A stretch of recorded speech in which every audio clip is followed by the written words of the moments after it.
में पिताजी है, पिताजी की चलती है, पिताजी जो बोलते हैं वही आपको फॉलो करना पड़ता है, तो वो पॉजिटिव मार्क हो गया, क्योंकि आपके पिताजी जी ने जो बोला वो आपको वैसा का वैसे फॉलो करना पड़ेगा।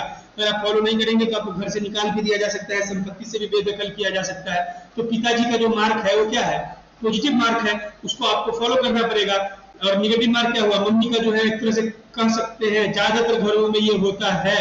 मैं वो फेमिनिस्ट एंटी फेमिनिस्ट नहीं बात कर रहा हूँ, जो समाज में होता है वो मैं बता रहा हूँ आप लोगों को, कि मम्मी की बात को वो लोग हल्के में ले लेते हैं, चाहे लड़का हो चाहे लड़की हो नहीं मानेंगे, लेकिन पापा से ज्यादा लोगों को डर बना हुआ होता है।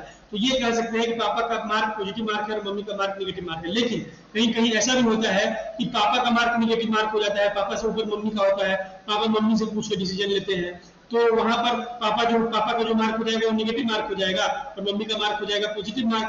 तो अपोजिट है मेरा, सही बोल रहे हैं आप, यहाँ मम्मी का चलती है, सही है।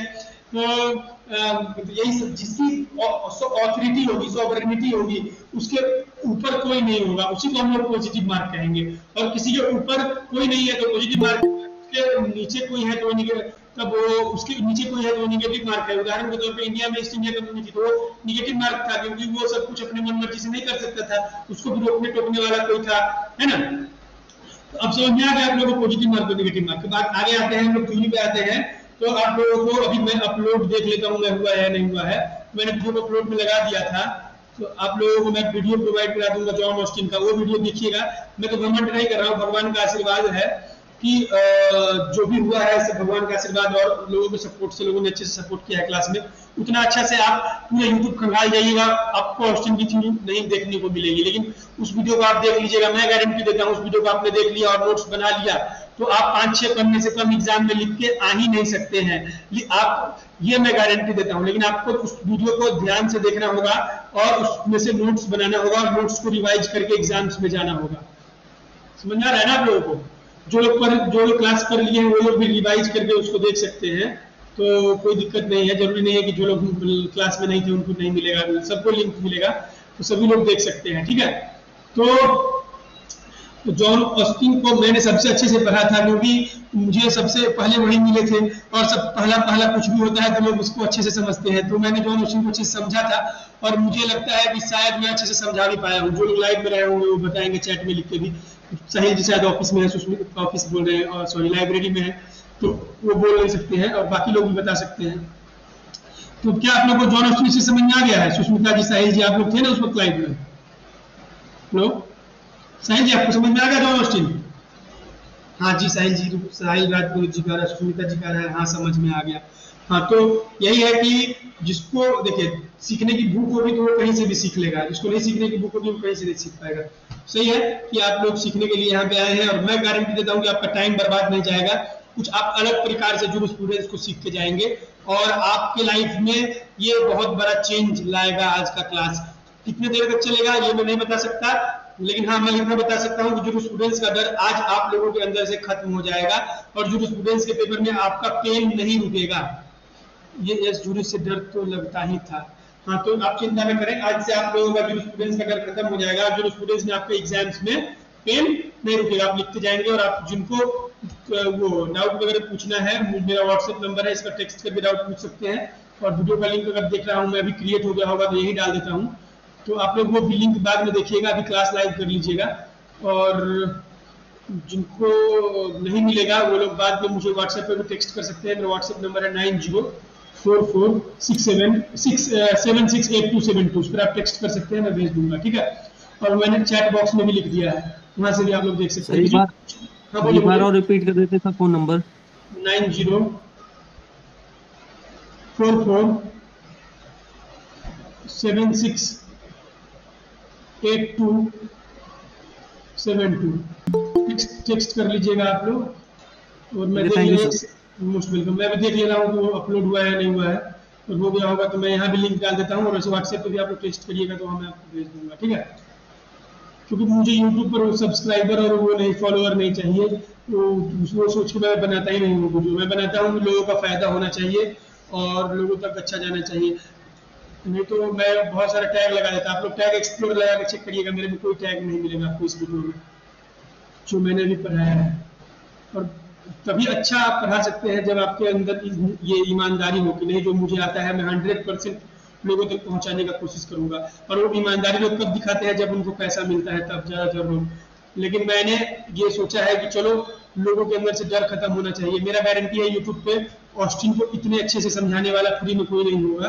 आप लोग वीडियो देखेंगे तो खुद ब खुद आपको समझ में आ जाएगा। जो लोग बाद में जुड़े हैं, मैं उनके लिए बोल रहा हूँ, और जो लोग क्लास में थे उनको तो पता होगा ही कि पढ़ाने में कैसा तरीका था। चलिए अब HLA हार्ट पे आते हैं और देखते हैं what is pure theory of law. ठीक है, मैं वो देख अभी अपलोड हो ही रहा है, चिंता न करिए, हो जाएगा तो मैं भेज दूंगा, मेरी जिम्मेवारी है। ठीक है, काफी लोग बल्क में भी लोग आए हैं। चलिए तो हम लोग pure theory of law discuss करेंगे। क्या होती है प्योरिटी थ्योरी? मैं क्वेश्चन लिख देता हूँ ताकि आप लोगों को पता रहे कौन सा डिस्कस हो रहा है क्वेश्चन। और ये इंपॉर्टेंट क्वेश्चन है, जो मैं डिस्कस करा रहा हूँ सभी इंपॉर्टेंट है। ये सारे चीज एग्जाम्स में आते हैं, तो आप लोग बड़े ध्यान से सुनिएगा, समझिएगा। और जहां भी डाउट आएगा हैंड रेज करके आप लोग डाउट पूछ सकते हैं, बोल के भी, या चैट में भी लिख दीजिएगा, तो मैं चैट से भी देख के बोल दूंगा। ठीक है, डाउट आप लोगों का बता दूंगा, किसी का नहीं डाउट रहेगा, सभी लोगों का सारा डाउट क्लियर हो जाएगा। चलिए मैं पेज ओपन कर रहा हूँ, आप लोगों को दिख रहा होगा स्क्रीन पर पेज। तो मैं लिख लेता हूँ पहले क्वेश्चन, ताकि आप लोगों को मालूम चले कि क्वेश्चन क्या है। क्वेश्चन है आपका, मैं क्यू लिख के लिख रहा हूँ, क्यू यानी क्वेश्चन। इसका ग्रीन कलर फेवरेट है, बार बार ग्रीन आ जाता है, चलिए चेंज कर दे रहा हूँ कलर, तो आप लोगों को दिख रहा होगा। क्वेश्चन है व्हाट इज, क्या होता है, what is pure theory of law. Pure theory of law क्या होता है? ठीक है, ये हुआ क्वेश्चन। इसके साथ साथ और भी सब क्वेश्चन है। What is the basis of purity, purity का बेसिस क्या है? इसमें क्वेश्चन में सब क्वेश्चन लिखा हुआ है कि what is the basis of, what is the, क्या बोले, बेसिस ऑफ प्योरिटी। प्योरिटी का हम लोग क्या बेसिस मानेंगे? ठीक है, what is the basis of purity in this theory. इस थ्योरी में बेसिस क्या है? ठीक है, इन दिस थ्योरी। उसके बाद है elaborate on the concept of norm. Norm के अनुसार इसको आप बताइए। एलोबोरेट, इसको आप एलोबोरेट करिए। Elaborate on the concepts of norm. उसके बाद है हाईलाइटिंग इट्स फंक्शंस, यानी इसके फंक्शंस को हाईलाइट करिए। हाईलाइटिंग, इसके यानी फंक्शन, यानी प्योर थ्योरी के फंक्शन को हाईलाइट करिए। हाईलाइटिंग इट्स फंक्शंस, किसको हाईलाइट करना है? प्योर थ्योरी के फंक्शन को हाईलाइट करना है, functions.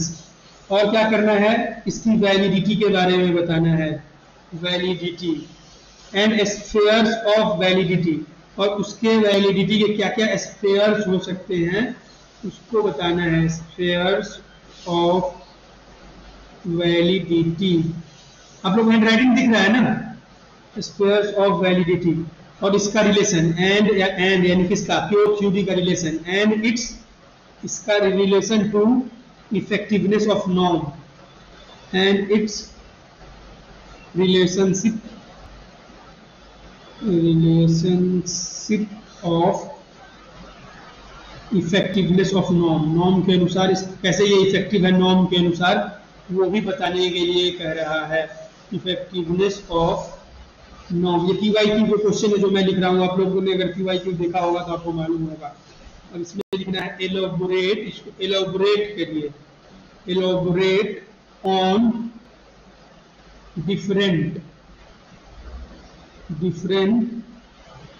kinds of norms in a legal order, norms in a legal order।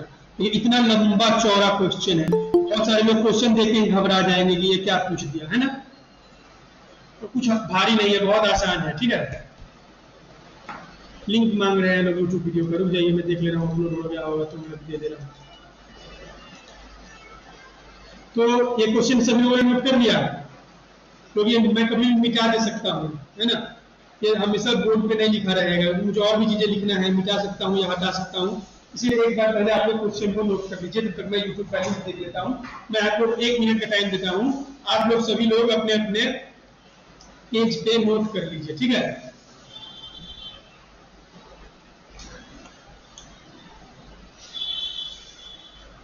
कर लिया नोट आप लोगों ने?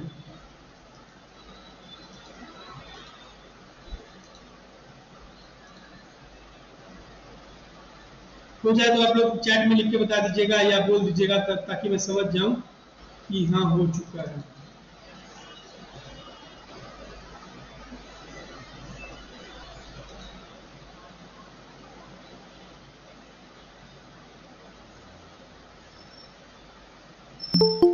वैसे आप लोग डायरेक्ट भी सर्च कर सकते हैं, हम लोग मैं ऐड कर रहा हूँ चैनल, ऐसे नहीं है।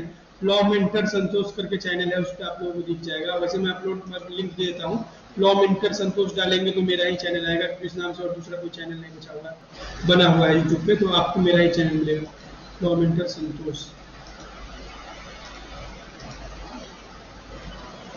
चलिए, तो आप लोगों ने क्वेश्चन नोट कर लिया होगा, मैं उम्मीद कर रहा हूँ। सबसे पहले हम लोग देखते हैं प्योर थ्योरी ऑफ लॉ क्या होता है। जो प्योर थ्योरी ऑफ लॉ है इसको हम लोग बोलते हैं पॉजिटिव लॉ। जनरल में हम लोग प्योर थ्योरी ऑफ लॉ को पॉजिटिव लॉ भी बोलते हैं। आप लोग ऐसे करके पॉइंट वाइज लिख सकते हैं, मैं शॉर्ट में लिख रहा हूँ pure theory of law, PTL, pure theory of law आप पूरा पूरा लिखेंगे, उसको आप लोग लिख सकते हैं पॉजिटिव लॉ, यानी प्योर थ्योरी ऑफ लॉ को पॉजिटिव लॉ भी कह सकते हैं। पूरा लंबा सेंटेंस लिखने से अच्छा है कि आप शॉर्ट में भी लिख लें, ताकि एग्जाम में आप बड़े बड़े लिखें, टाइम में कम टाइम में ज्यादा आप लिख सकते हैं और इस तरह से समझ सकते हैं। प्योर थ्योरी ऑफ लॉ क्या कहते हैं? पॉजिटिव लॉ कहते हैं। और जो है, और ये जो होता है इसको जनरल में हम लोग इसको गेट से कहिएगा, मेरे पे कॉपीराइट आ जाएगा, एक सेकेंड रुक जाइएगा आप लोग।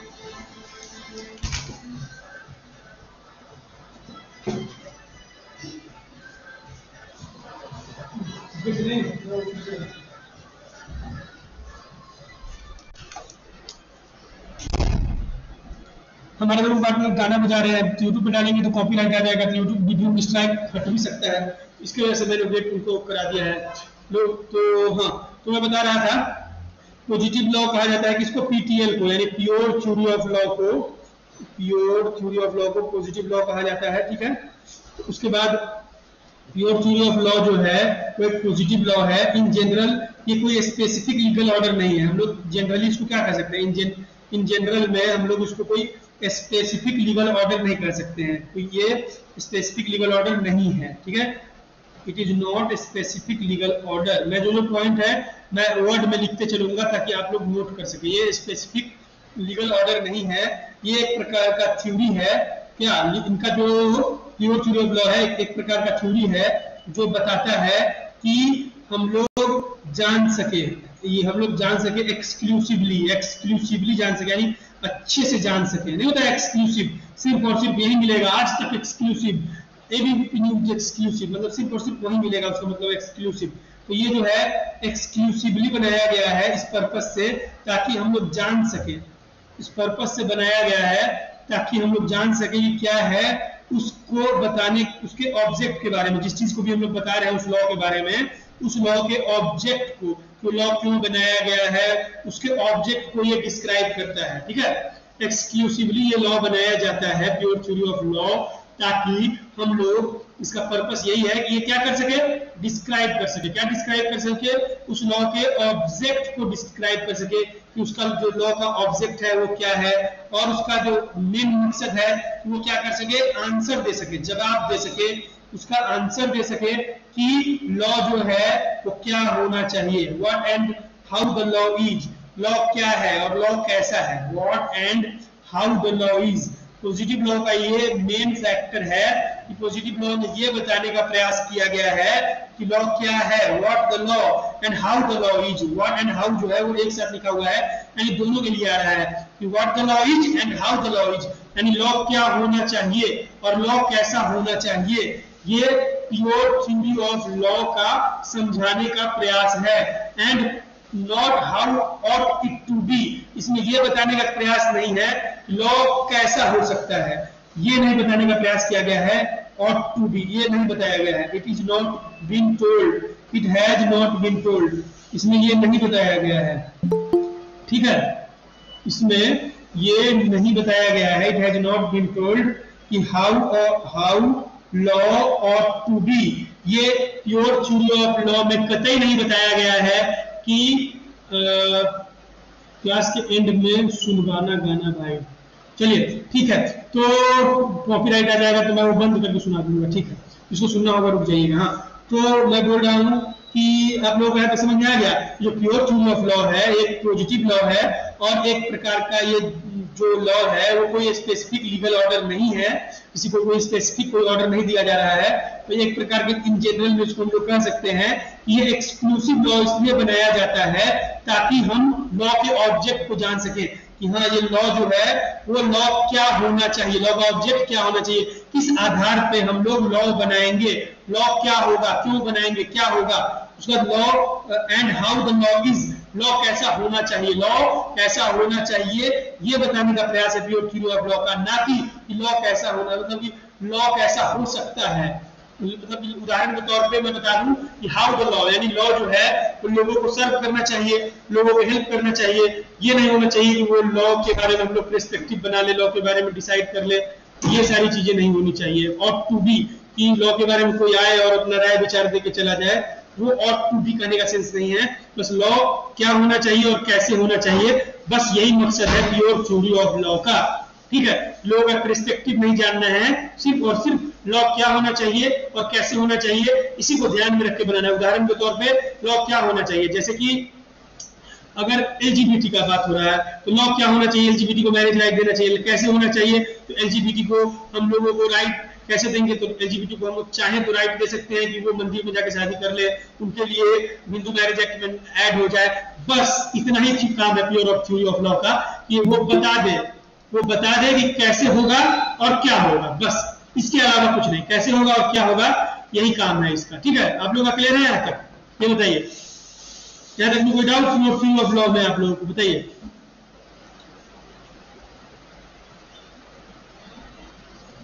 हाँ भाई, हाँ भाई,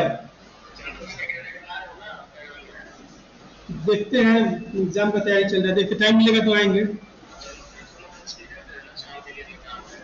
तो अभी मेरे पास नहीं है, सौरभ के पास है, देगा तब तो, बोला था शाम में लौटाए, सौरभ मनी त्रिपाठी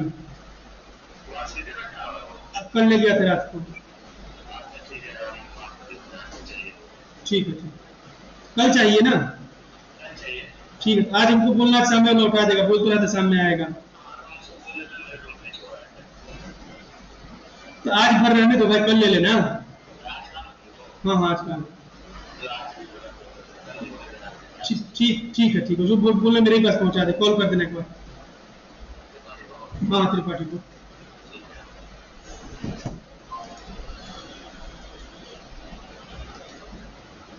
हाँ तो एक कॉल आ गया था, तो आप लोगों को यहाँ तक क्लियर है, तो लॉ क्या होना चाहिए और कैसे होना चाहिए, बात खत्म।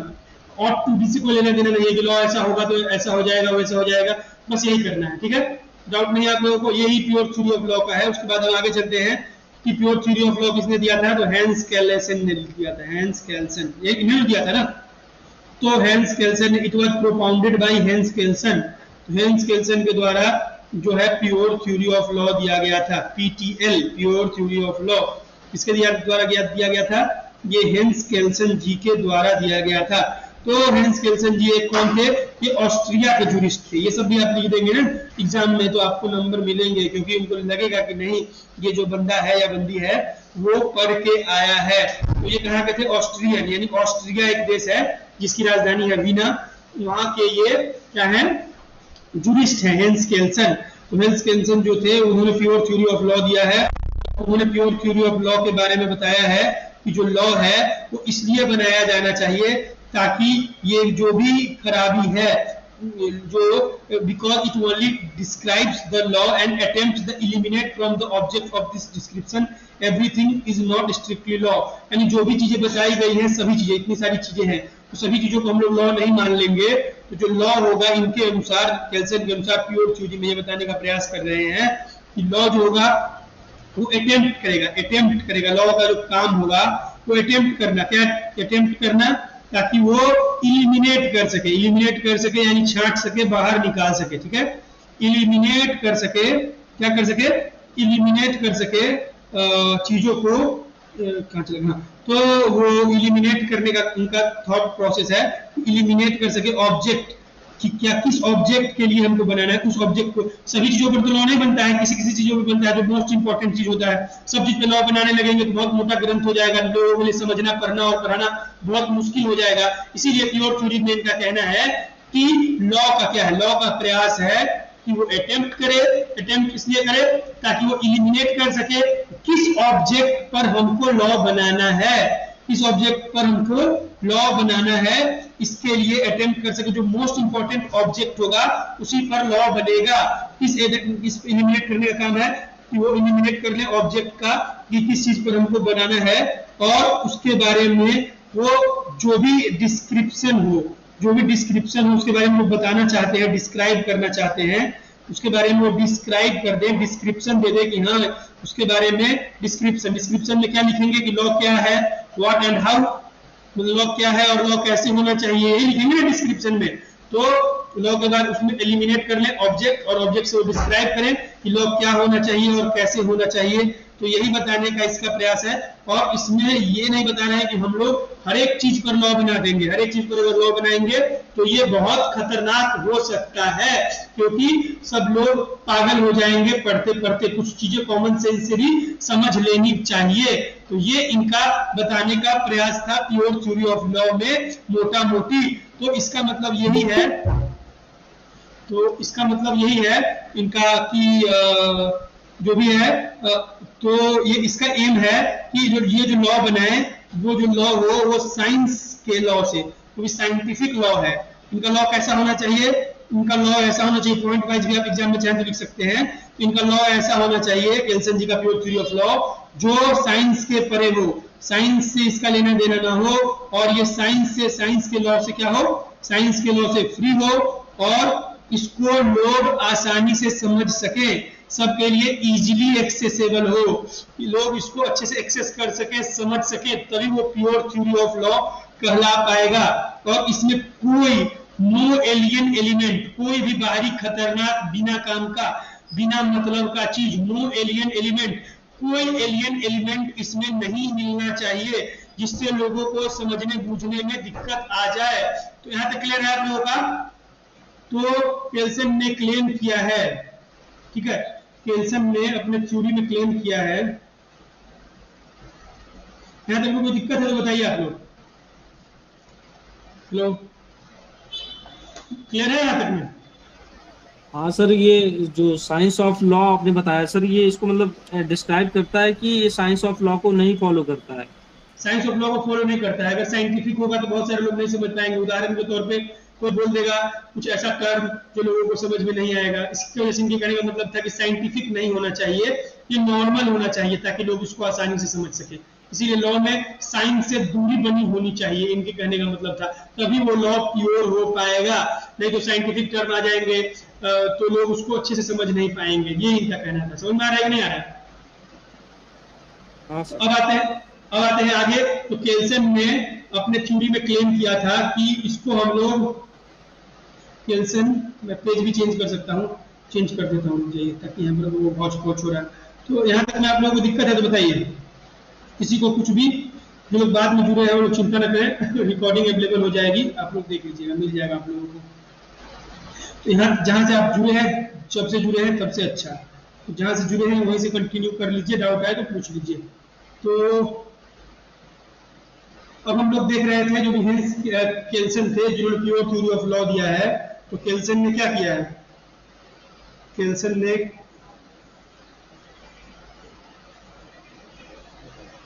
तो केल्सन ने क्या किया है, केल्सन ने क्लेम किया है, केल्सन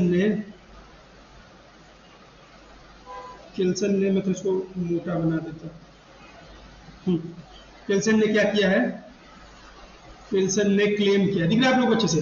केल्सन ने क्लेम किया है कि जो भी इनकी थ्योरी है वो तब ये दो प्रकार से चेक किया जा सकता है। केल्सन ने क्लेम किया है कि इनकी थ्योरी को प्योर दो पैमाने पर चेक कर सकते हैं। प्योर केल्सन क्लेम थ्योरी कैसे, क्लेम प्योर थ्योरी कैसे करेंगे? दो प्रकार से, 2 काउंट्स से। इन्होंने दो अपना मापदंड रखा है जिस मापदंड से प्योर चेक किया जा सकता है। पहला है कि ये कैसे लॉ को, it distinguish law from fact, जो भी इनका लॉ होना चाहिए वो अलग अलग होना चाहिए। फैक्ट और लॉ दोनों अलग अलग चीजें होनी चाहिए। जो फैक्ट है वही लॉ नहीं होना चाहिए। फैक्ट से लॉ को निकाला जा सके, डिस्टिंग्विश किया जा सके। उदाहरण के तौर पे एक फैक्ट है कि इंसान जो है अंधा गूंगा बहरा पैदा हो सकता है। तो इंसान जरूरी है कि इंसान का जो भी जेनेटाइल जो जेनिटल पोजीशन है वो भी सही हो, या इंसान का जो भी हो थॉट प्रोसेस सबका एक जैसा हो। तो क्या है, माइक ऑफ कीजिए, किनका माइक ऑन है?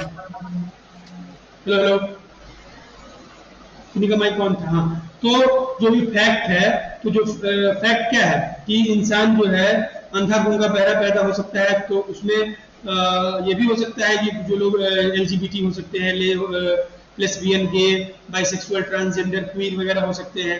तो फैक्ट था ना कि इंसान जो है वो किसी भी तरह का हो सकता था। उसी फैक्ट के अनुसार हम लोगों ने देखा, उससे हम लोगों ने लॉ डिराइव कर लिया। इनको हम लोगों ने LGBT राइट दे दिया सुप्रीम कोर्ट ने, जाओ ये तुम्हारा फैक्ट है, तुम लड़के के साथ रहना चाहते हो, लड़की के साथ रहना चाहते हो, ट्रांसजेंडर के साथ रहना चाहते हो, रहो उसी के साथ अपने लिविंग रिलेशनशिप में रहो। तो एक फैक्ट था, उस फैक्ट को उठा के उसको डिस्टिंग्विश करके अलग अलग करके उन्होंने क्या किया, लॉ बना दिया। तो ये है कि तभी हम लोग उस लॉ को प्योर मानेंगे, अच्छा मानेंगे, जब कोई एक फैक्ट हो, उस फैक्ट के आधार पर कोई भी चीज को डिस्टिंग्विश कर दिया जाए, उनको अलग कर दिया गया लोगों से, उनको थर्ड जेंडर में डाल दिया गया है ना, ओबीसी में डाल दिया गया, थर्ड जेंडर हो गया एक प्रकार से। वो लोग डिस्टिंग्विश कर दिए, उनको एक अलग प्रकार का औहदा दे दिए, एक अलग प्रकार का मान सम्मान इज्जत दे दिए। क्या हुआ, एक फैक्ट था, उस फैक्ट से हम लोगों ने क्या कर दिया, डिस्टिंग्विश कर दिया। इस जो प्योर थ्योरी तभी हो सकता है केल्सन के अनुसार, जब वो डिस्टिंग्विश किया जाए। क्या डिस्टिंग्विश कर सकते हैं, लॉ को फैक्ट से हम लोग निकाल सके। तो एक फैक्ट था, उस फैक्ट से हम लोगों ने लॉ को निकाल दिया। मैंने उदाहरण के तौर पर बताया आप लोगों को, उम्मीद है कि आप लोगों को समझ में आ रहा होगा। और it distinguish law from morals. तो जो भी है ये सब पॉइंट लिखिएगा एग्जाम में, तभी आपको नंबर मिलेगा। तो ये जो है डिस्टिंग्विश करता है, इट डिस्टिंग्विशेस, क्या करता है, लॉ फ्रॉम मोरल्स। तो जो भी है मोरल जो है वो जरूरी नहीं कि सारे जो मोरल्स है उसी के आधार पर हम लोग लॉ बनाएंगे। उदाहरण के तौर पर पहले मोरल था कि जो महिलाएं होंगी वो घर से बाहर नहीं निकलेंगी, घर में ही रहेंगी, कमाएंगी, क्योंकि महिलाएं बहुत कमजोर होती हैं। ये गलत मोरल था, ऐसा नहीं था, लेकिन ये मोरल चला आ रहा था। अगर हम लोग इसी मोरल को फॉलो करते पेट्रियार्टिकल सोसाइटी को, तो बहुत घटिया होता हमारा समाज, और हम अच्छे से उनको राइट नहीं दे सकते थे। तो इसी मोरल के आधार पर हम लोग अगर लॉ बनाते तो क्या सही होता, नहीं होता। तो हम लोगों ने मोरल के आधार पर भी मोरल से डिस्टिंग्विश करके छांट के हम लोगों ने लॉ बना लिया। और फैक्ट से भी छांट के हम लोग लॉ बना सकते हैं। उदाहरण के तौर पे अगर फैक्ट है कि हम लोगों को लाइफ में अच्छे से पढ़ाई करनी चाहिए, जो इंसान पढ़ाई नहीं करेगा वो सफल नहीं हो पाएगा, उसको जॉब नहीं मिलेगा, ठीक है ये फैक्ट है। लेकिन ये भी तो लॉ बनाया गया है ना कि जो लोग गरीब है, जो लोगों के पास सुविधा नहीं है, उसको पैसा दिया जाएगा। तो फैक्ट क्या था कि इंसान जो पढ़ेगा उसी को पैसा मिलेगा, वही कमा सकता है। लेकिन सरकार क्या कर रहा है, उनको पैसे तो प्रोवाइड करा रहा है ना इनडायरेक्टली किसी और वे से। तो वो रूल रेगुलेशन बनाया है ताकि वो हेल्प कर सके। तो फैक्ट जो है वो फैक्ट है कि इंसान को लाइफ में हमेशा अच्छा काम करना चाहिए, और जो इंसान खराब काम करेगा तो उसको सजा मिल जाएगी, ये फैक्ट है। लेकिन अगर कोई इंसान खराब भी काम कर रहा है उसको सजा नहीं मिलेगी अगर उसका इंटेंशन जो है वो बोनाफाइड है। उदाहरण के तौर पे एक गाय है और गाय को पालने पोसने के लिए दिया गया था, और कहा था एक इंसान, ये हमारी भैया मैया है, कि तुम इसको अच्छे से पालना पोसना, इसका दूध पीना। और ये फैक्ट है कि अगर आप गाय को मत छोड़ना, गाय को अपने ही पास रखना, ठीक है। तो कोई इंसान अगर गाय को अपने पास नहीं रखता है, बाहर छोड़ देता है, लेकिन बोनाफाइड इंटेंशन है उसका, तो ये फैक्ट क्या था कि अगर गाय को छोड़ोगे तो तुम पर कार्रवाई होगी, क्योंकि गाय को छोड़ दोगे तो मुझे मेरी गाय वापस नहीं मिलेगी। लेकिन उस इंसान ने, उस महामारी आ गई, इसके चलते उसने बोनाफाइड इंटेंशन में गाय को छोड़ दिया, तो गाय को बचाने के लिए वो किया। लेकिन फैक्ट क्या था कि गाय को नहीं छोड़ना है, लेकिन फैक्ट के इतर वो काम किया, लेकिन उसका इंटेंशन बोनाफाइड था, तो उसको सजा नहीं मिला। तो फैक्ट जो है जरूरी नहीं है कि फैक्ट के अनुसार ही हम लोग हमेशा फैसला लें। तो फैक्ट के बाद हम लोगों को सोचना पड़ेगा कि जो लॉ बना है वो लॉ फैक्ट को सही से कर पा रहा है या नहीं कर पा रहा है। सपोर्ट कैसे सही से सपोर्ट करेगा, जब हम लोग उसमें चेक करेंगे क्या सही है क्या गलत है। तो ये इसको क्यों छूट दे दिया गया, क्यों इसको छोड़ दिया, क्योंकि इसका इंटेंशन बोनाफाइड था। उसने गाय को छोड़ दिया, किसी और के घर पे जाकर रख दिया या नहीं रखा, भले ही वह उसको मारते पीटते हुए, तो देखने नहीं जा रहा है, लेकिन मार पिटाई हो रही है, लेकिन इसने उसको जान से बचा दिया उस गाय को। तो इसीलिए फैक्ट से डिस्टिंग्विश होकर भी लॉ हो सकता है, और उस लॉ को फॉलो करना पड़ेगा, ठीक है। तो यहाँ तक में आप लोगों को केल्सन का ये थ्योरी का ये दोनों पॉइंट था कि प्योर तब मानेंगे जब वो लॉ फैक्ट के अनुसार हो और जब वो लॉ मोरल से भी अलग हो। आप लोगों को क्लियर है? मोरल था कि महिलाएं जो होती है उनको सती प्रथा में आग में जला दिया जाता था, क्योंकि पति नहीं है तो महिला कमा नहीं सकती है, लोग उसको धुतकारेंगे, समाज में उसकी मान सम्मान नहीं होगी, घटिया मोरल था, मोरल खत्म हुआ। तो इसी मोरल पे घटिया मानते हुए हम लोगों ने चेंज लाया, डिस्टिंग्विश किया और रूल एंड रेगुलेशन बना दिया, सती प्रथा को बैन कर दिया। तो इस तरह की चीजें हैं जिससे आप आसानी से चीजों को समझ सकते हैं। ठीक है, आप लोगों को कुछ समझ में आ रहा है या नहीं आ रहा है? आप लोगों को लग रहा है कि मतलब आप लोगों का टाइम यूटिलाइज हो रहा है? ऐसा तो नहीं लग रहा ना कि टाइम बर्बाद जा रहा है? आप लोग ये बताइए। हेलो, समझ में आ रहा है कि नहीं आ रहा है? Hello hello hello, am I audible to everyone? हाँ जी, क्लियर है। ठीक है, क्लियर है सभी लोगों को? तो इस तरह से क्लास में शायद ही आप लोगों को पढ़ाए होंगे सर, जैसा मैं कोशिश कर रहा हूँ पढ़ाने का, क्योंकि मैं आप लोगों को पढ़ा रहा हूँ स्टूडेंट के नजरिए से और प्रोफेसर जो पढ़ाते हैं वो टीचर के नजरिए से।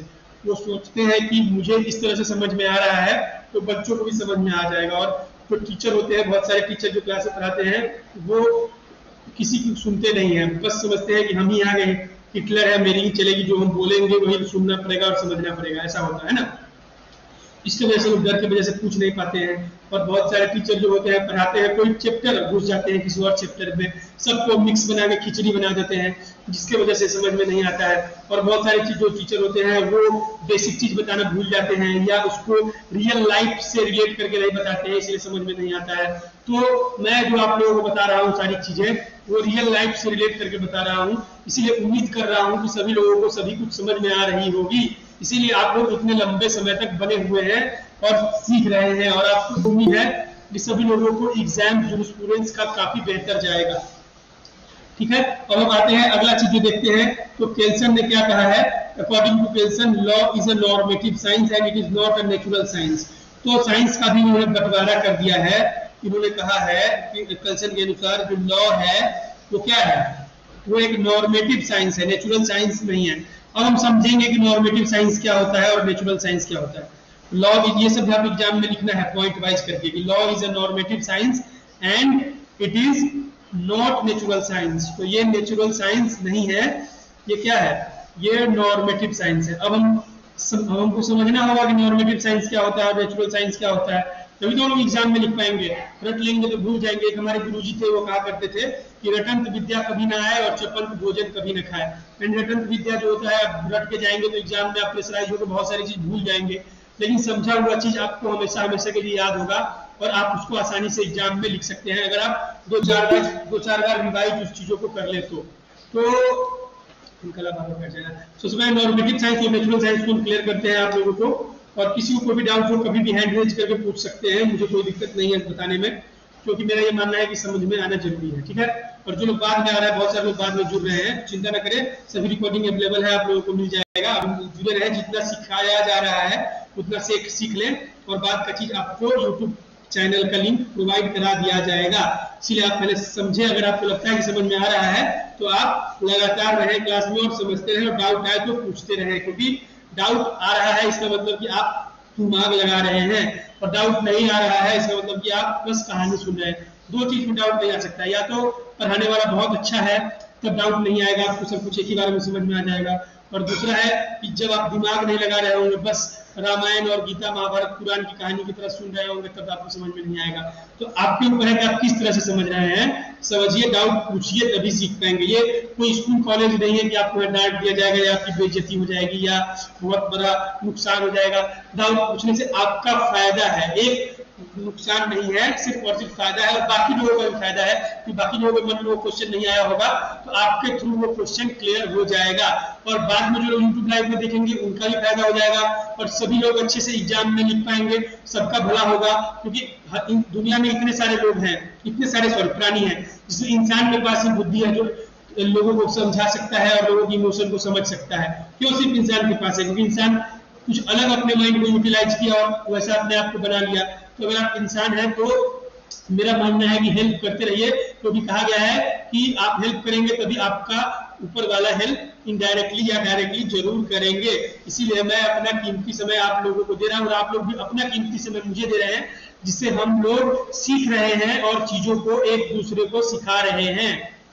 और लॉ एक ऐसा सब्जेक्ट है जो प्रैक्टिकल सब्जेक्ट है, जिसको आप डिस्कशन करके, बातचीत करके आसानी से समझ सकते हैं। लॉ में कभी भी आपको कोई रॉकेट साइंस नहीं दिखेगी।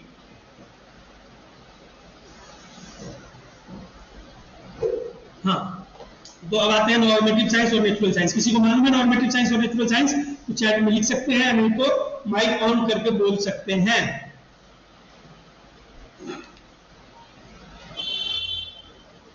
किसी को डाउट है तो बोलिए। और आप लोगों को सुन के आश्चर्य होगा, मैं आज पहली बार जिन स्टूडेंट्स पढ़ा रहा हूँ, मैंने पढ़ा तो था, तो मुझे विश्वास था कि मैं पढ़ा लूंगा, क्योंकि अगर आप कोई भी चीज अच्छे से पढ़ते हैं, अगर आप अच्छे से पढ़ा पा रहे हैं, फिर आपका पढ़ना मेरे नजर में जो है वो ज्यादा फायदेमंद है। क्योंकि अगर आप अच्छे स्टूडेंट हैं तो आप अच्छे टीचर हो सकते हैं, क्योंकि एक स्टूडेंट की भावनाओं को समझ सकता है और उसको समझा सकता है। सुना है ना आप लोगों को? तो मुझे मालूम है कि मैं भी उस पीड़ा से गुजरा हूँ, जिस पीड़ा से शायद आप लोग गुजर रहे होंगे। जो स्टूडेंट्स को समझने में आपको भी बोरिंग लग रही होगी, आपको भी सब कुछ समझ में नहीं आ रहा होगा। नेचुरल जो नेचुरल हो पार्टिकुलर सेंस में। अच्छा जी, और नॉर्मेटिव बताइए बताइए। तो आप लोग नोट कर रहे हैं ना कि बस महाभारत, गीता, पुराण और बाइबल और गुरु ग्रंथ साहिब की तरह कहानी सुन रहे हैं। कहानी सुनेंगे तो जो स्टूडेंट समझ में नहीं आएगी, साथ साथ नोट भी करना जरूरी है। जो जो इंपॉर्टेंट पॉइंट मैं बोर्ड पे लिख रहा हूँ तो आप नोट करिए ही। उसके अलावा भी जो आपको लगता है कि आपको नोट कर लेना चाहिए, जो आपको काम आएगा, वो आप नोट करते चलिएगा। क्योंकि आप लोग इंटेलेक्ट हैं, 18 साल से ऊपर सभी लोग हैं, तो आपको पता है कि आपके लिए क्या सही है क्या गलत है, तो आप उसी अनुसार चीजों को फॉलो करें, है ना। तो law is a normative science. सबसे पहले हम लोग जानेंगे नॉर्मेटिव का मतलब क्या होता है। अगर हम लोग नॉर्मेटिव के मतलब को जान जाएंगे तो अपने लैंग्वेज में भी लिख सकते हैं। तो नॉर्मेटिव का मतलब होता है कि कोई भी स्टैंडर्ड बिहेवियर, क्या होता है, कोई भी स्टैंडर्ड बिहेवियर या कोई भी स्टैंडर्ड नॉर्म या कोई भी चीज जो रिलेट करता है एक दूसरे को, उसी को हम लोग नॉर्मेटिव साइंस बोलते हैं। तो इन्होंने जो कैल्शियम में नॉर्मल साइंस नहीं कहा है, बस नॉर्मेटिव साइंस का। नॉर्मेटिव साइंस का मतलब होता है कि जिस पर ये नॉर्मेटिव साइंस का मतलब हुआ कि जो भी हो वो डिराइव किया जा सके, उसको निकाला जा सके, समझा जा सके आसानी से, उसी को हम लोग नॉर्मेटिव साइंस कहते हैं। उदाहरण के तौर पे अगर लिखा गया है आर्टिकल 21 की right to life and personal liberty, इससे हम लोगों ने राइट टू प्राइवेसी निकाल लिया, तो ये लॉ था। तो इस लॉ से हम लोगों ने और भी चीजों को क्या किया, डिराइव किया, निकाल लिया। यही होता है नॉर्मेटिव साइंस, यानी हम अपना साइंस लगा के, अपनी बुद्धि को लगा के चीजों को निकाल सकते हैं, उससे डिराइव कर सकते हैं। तो ये होता है। आप लोगों को नॉर्मेटिव समझ में आ गया, क्लियर है? किसी को कोई डाउट है नॉर्मेटिव में तो बताइए। हेलो।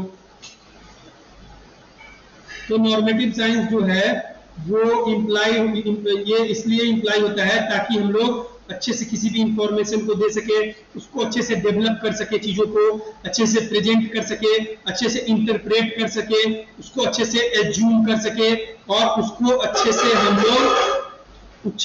से हम लोग बता सके, ताकि अच्छे से उसका आउटकम निकल पाए और लोगों को उसका फायदा हो सके। यही है नॉर्मेटिव साइंस। क्लियर है आप लोगों का?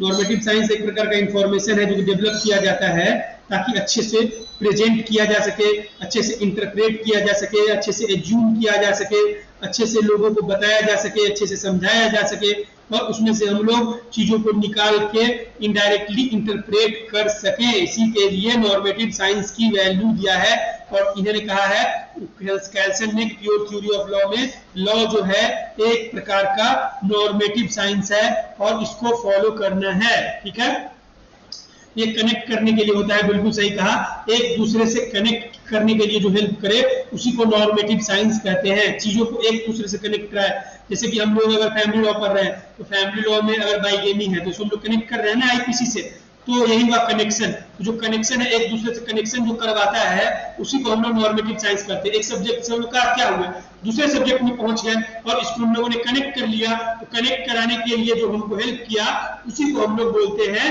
Normative science. अब समझ में आया या नहीं आया? सभी लोगों को मेरा उम्मीद है कि समझ में आ गया होगा। बताइए, किसको समझ में नहीं आया? हेलो, समझ आ रहा है आप लोगों को? अब आते हैं नेचुरल साइंस। तो नेचुरल साइंस वो साइंस है जो नॉर्मली हमारे लाइफ में घटती है, फिजिकली जो हम लोग देखते हैं, जो हमारे लाइफ में होती है, फिजिक्स वाली घटना, केमिस्ट्री वाली घटना, जूलॉजी वाली घटना, बायोलॉजी वाली घटना, जैसे बारिश होना या सेक्सुअल इंटरकोर्स होना या केमिकल का बॉन्डिंग होना या केमिकल डालना या पंखा चलना, इस तरह की जो चीजें हैं, ये सारी चीजें नेचुरल साइंस हैं। तो नेचुरल साइंस को हमारे केल्सन साहब ने नहीं माना है लॉ, नॉर्मेटिव साइंस को हमारे केल्सन साहब ने लॉ माना है। समझ में आ रहा है आप लोगों को? ठीक है, आगे चलते हैं। तो अगर कुछ नहीं बोलेंगे तो मैं यही समझ जाऊंगा इंप्लाइड कॉन्ट्रैक्ट होता है, तो मैं इंप्लाइड आप लोग समझ जाऊंगा कि हाँ आप लोगों को समझ में आ गया है, और मैं आगे बढ़ जाऊंगा और आगे बताना शुरू करूंगा। ठीक है, तो उसके बाद जो भी है केल्सन ने कहा है कि जो भी है ग्रेविटेशन वगैरह की जो भी चीजें हैं, ये सारी चीजें जो है वो लॉ नहीं है। तो लॉ का मतलब ये नहीं है कि जो चीजें घटना घट रही है उसी घटना के बारे में हम लोग बता दें, और अगर कोई लॉ तोड़े तो उसको सजा मिलनी चाहिए। तो ये इनका कहना है। तो जो भी इफेक्ट हमारे लाइफ में होते हैं, law of gravitation, law of circulation, law of जो भी हो, तो ये सारी चीजें जो हैं पुरानी सन की लैंग्वेज में लाइक दिस, तो ये सारी चीजें जो हैं वो नहीं है, लॉ नहीं है इनके अनुसार। तो केल्सन जो है वो फैक्ट को बताते हैं, डिस्टिंग्विश करते हैं और बताते हैं कि जो भी एक्सटर्नल चीजें जो हो रही है ह्यूमन के तरफ से, जिसको वो परसीव कर सकता है अपने सेंसेज से, एक्सटर्नल जो भी चीजें हैं उनके मैं रिपोर्ट वो कर देता हूँ और दूसरा पेज शेयर करता हूँ। तो according to Kelsen every body of fact has two distinguishable element. तो दो डिस्टिंग्विशेबल एलिमेंट है, क्या क्या है मैं बता देता हूँ। ऐसे करके पॉइंट वाइज अगर आप लोग लिखेंगे तो एग्जाम में सही रहेगा। अब मुझे लग रहा है 5 मिनट के बाद एक ब्रेक लेना पड़ेगा, काफी वो हेक्टिक हो रहा है ना? क्या ब्रेक किया जाए 5 मिनट के बाद केल्सन कंप्लीट करके? बताइए। हेलो, तो कुछ बोल ही नहीं रहा। चलिए, तो मैं केल्सन का इंपॉर्टेंट पॉइंट है वो मैं आपको बता देता हूँ।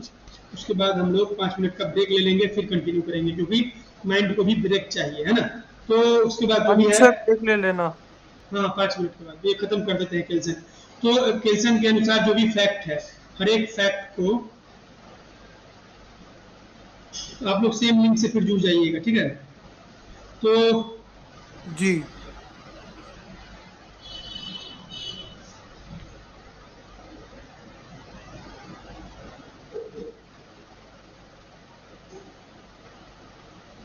ये जो टॉपिक मैं बता रहा हूँ, ये सब एग्जाम्स में आते हैं, क्योंकि ये मोस्ट इंपॉर्टेंट टॉपिक है और इन्हीं पर इनका आधार टिका हुआ है, ये जूरिस्प्रूडेंस का, इसीलिए पूछते हैं। तो केल्सन के अनुसार, ठीक है, तो मैं शॉर्ट में लिख रहा हूँ, ठीक है? आप लोग फुल फॉर्म में लिखिएगा। अकॉर्डिंग टू केल्सन के अनुसार जो भी चीजें हैं, एवरी बॉडी ऑफ फैक्ट, जितनी जो भी फैक्ट के बॉडी होंगे, फैक्ट का बॉडी यानी फैक्ट का पार्ट, जो भी एवरी बॉडी ऑफ फैक्ट का जो पार्ट होगा वो क्या होगा, उसको हैज टू दो एलिमेंट में डिस्टिंग्विश किया जा सकता है, यानी 2 एलिमेंट में बांटा जा सकता है। किसमें? 2 एलिमेंट में हम उसको केल्सन के अनुसार बांट सकते हैं, डिस्टिंग्विश कर सकते हैं, यानी बंटवारा कर सकते हैं, ठीक है? डिस्टिंग्विश कर सकते हैं। तो जो भी है एक्सटर्नल मैनिफेस्टेशन, ठीक है, एक टर्म है हमारा, मैं लिख दे रहा हूँ। आप लोग मालूम है एक्सटर्नल मैनिफेस्टेशन क्या होता है? किसी को बताइए। एक्सटर्नल मैनिफेस्टेशन, MANIFESTATION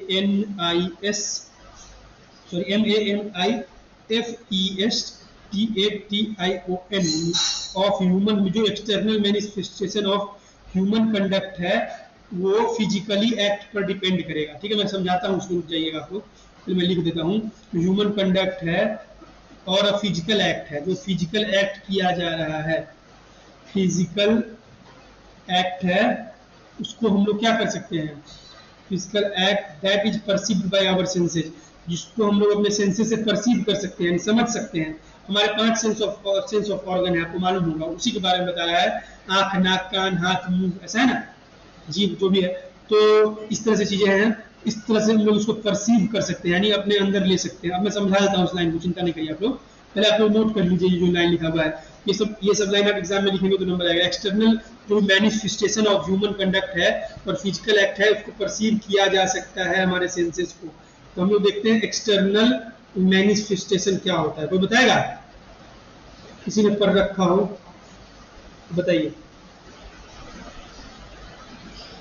तो एक्सटर्नल मैनिफेस्टेशन का मतलब होता है ये एक प्रकार का क्या, ये एक प्रकार का टू क्रिएट समथिंग और turn something from an idea into reality, यानी कोई भी आइडिया हो, ठीक है, कुछ आइडिया हमारे मन में चल रहा है उसको रियलिटी में ले आए। जैसे हमारे मन में आइडिया था कि हम लोग एलजीबीटी को राइट देंगे, बाद में एलजीबीटी देना होता कि अभी बहुत बड़ा मुद्दा है, रिसेंट का मुद्दा है, एग्जाम में लिखेंगे तो ज़्यादा अच्छा रहेगा।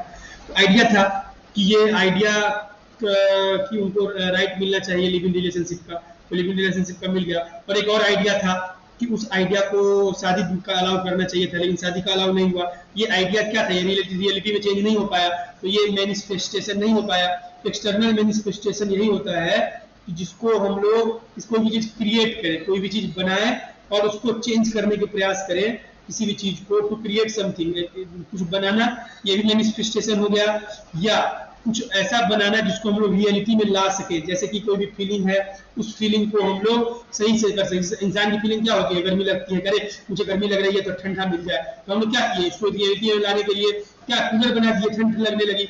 हमारी फीलिंग थी कि हमको हवा में उड़ना है, तो उस फीलिंग को रियलिटी में लाने के लिए क्या किए, हम लोगों ने एरोप्लेन बना दिया। तो इस तरह की चीजें हैं। तो एरोप्लेन बनाने के लिए भी कोई rule and regulation and law follow करना पड़ा होगा ना, तो वो साइंस के लॉ थे। समझ में आ रहा है नहीं आ रहा है आप लोगों को? तो इस तरह की चीजें जो है उसी को हम लोग उसको फिजिकल रियलिटी में चीजों को लाने के लिए कोशिश करते हैं, फिजिकल रियलिटी में लाने की कोशिश करते हैं, उसको फिजिकली समझा जा सके, उसी को मैनिफेस्टेशन कहते हैं। तो उसमें ह्यूमन का कंडक्ट होगा, यानी ह्यूमन के द्वारा कोई काम किया जाएगा जिसको हम लोग समझ सकते हैं और इसको हम लोग परसीव कर सकते हैं, यानी देख समझ सुन सकते हैं, चीज को फील कर सकते हैं। इसी के आधार पर लॉ को बनाया जाए, जो लॉ हम लोग देख सके, समझ सके, तो उसको उसके बारे में सुन सके, तो ये होता है लॉ। लॉ ऐसा बनाना चाहिए कि जो आइडिया हमारे माइंड में आया उस आइडिया को हम लोग क्या करें, रियलिटी में कन्वर्ट कर सके, जिसको ह्यूमन के कंडक्ट से, यानी ह्यूमन के प्रयास से हम लोग उसको देख सके, उसको फिजिकल एक्ट हो और उस एक्ट को परसीव कर सके, यानी उसको अपने अंदर ले सके, देख सके, समझ सके, परसीव कर सके और उसको हम लोग सेंस कर सके, उसके बारे में अंदाजा लगा सके। ठीक है, अब आते हैं दूसरा है कि जो लीगल मीनिंग ऑफ एक्ट होगा, उसका मतलब ये है, सेकेंड इनका पॉइंट है केल्सन का। क्या ज्यादा हो गया क्या, मतलब ब्रेक दे क्या? हेलो, बताइए आप लोग चैट में लिख के, ब्रेक की जरूरत है क्या? सब लोग चले गए हैं, 5 मिनट का ब्रेक देने क्या, फिर आगे कंटिन्यू करेंगे। बताइए, एग्जॉस्ट हो गए हैं क्या आप लोग पढ़ के? बताइए, चैट में लिख के बताइए अगर आपको दिक्कत हो तो। कैल्शियम कंप्लीट करके करें या अभी कर दे, बताइए सुष्मिता जी और सुरभि जी। सेकेंड पॉइंट लिखवा दो फिर ब्रेक। चलिए ठीक है, सेकेंड पॉइंट लिखवा देते हैं फिर ब्रेक देते हैं। सेकेंड पॉइंट ये है कि जो लीगल मीनिंग होगा एक्ट का जो लीगल मीनिंग होगा, जो एक्ट का लीगल मीनिंग होगा, फॉर एग्जांपल जो ग्रुप ऑफ पर्सन का है, उदाहरण के तौर पर हम लेते हैं, ग्रुप ऑफ पर्सन जो है वो पार्लियामेंट के आगे अगर खड़े हो गए हैं और वहाँ डिबेट कर रहे हैं, तो क्या हम लोग उसको टेररिज्म बिल उसके लिए ला सकते हैं? नहीं ला सकते हैं ना। तो खड़ा होकर वो डिबेट कर रहे हैं, यहाँ पे बहुत सारे लोग हैं तो खड़े हैं, तो यहाँ पे पार्लियामेंट है, पार्लियामेंट के सामने तो ये खड़े हो रहे हैं, तो क्या इसके लिए हम लोग टेररिज्म बिल ले आए? लीगल मीनिंग का मतलब अगर वो काम सही से कर रहे हैं तो उसके लिए हम लोग नहीं कर सकते हैं, उसको पनिश नहीं कर सकते हैं। अगर काम गलत करेगा तब हम लोग उसके लिए टेररिज्म बिल ला सकते हैं। अगर कोई काम इलीगल हो रहा है तो टेररिज्म बिल ला के उसको फॉलो कर सकते हैं और उसको हम लोग पनिश कर सकते हैं और उसको इम्प्रिजनमेंट में डाल सकते हैं। ठीक है, उसको इम्प्रिजनमेंट में डाल सकते हैं और उसको पनिश कर सकते हैं। और एक्ट जो है वो गारंटी नहीं देता है कि जो एक्ट बन गया इसका मतलब कि लोग पनिश हो ही जाएंगे। तो कैल्शियम का मतलब यही है कि जो एक्ट बना दिए इसका मतलब नहीं है कि एक्ट बन गया मतलब लोगों को सजा मिल जाएगी। उनके कहने का मतलब है कि जो भी एक्ट है वो जो बिल के द्वारा पास हुआ है। एक्ट कैसे बनता है? बिल पास होकर बनता है, बिल पास होकर एक्ट बनता है। इनके कहने का मतलब है बिल पास होने को जो लॉ बनता है। और एक्सटर्नल, हाँ लीजिए बोलिए, हेलो हाँ लीजिए, डाउट है क्या आपका? बोलिए। चलिए वो नहीं कुछ बोल रहे हैं, तो चलिए तो इसमें यही है कि जो भी बिल बना के पास करके लोग एक्ट बनाया, तो एक्ट ये नहीं है कि एक्ट बन गया तो लोगों को सजा मिल ही जाएगी।